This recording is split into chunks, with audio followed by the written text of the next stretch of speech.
সকাল সকাল ঘুম থেকে উঠে এখন এই ছোটোজনকে তেল দেওয়া হচ্ছে। মানে আমরা বাড়ি যখন যাই তখনই ও কান্না শুরু করে দেয়। ওই জন্য আগে থেকে একটু বোঝাপড়া করে নিচ্ছি যে আমি যখন বাড়ি যাব তুই কিন্তু কান্নাকাটি করবি না।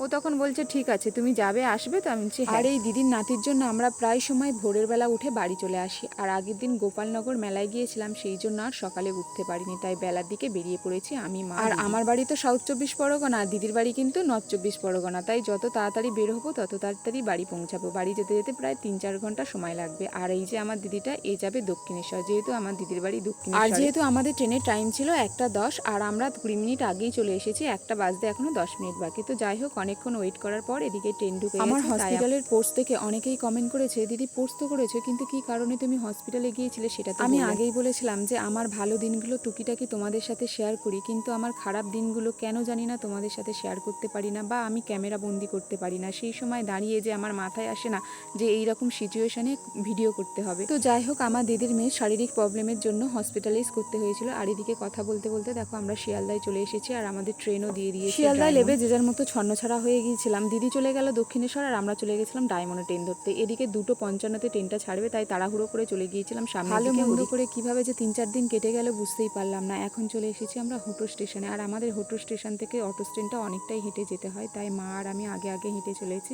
অটো ধরবো বলে। আমাদের বাড়ি পৌঁছাতে সময় লেগেছিল প্রায় 4:30 বেজে গেছিলো। আর দিদিকে যখন ফোন করি সে বললো যে আমি পৌঁছে গেছি দক্ষিণেশ্বর। যেহেতু শিয়ালদা থেকে 2-1টা স্টেশনের পরেই দক্ষিণেশ্বর ও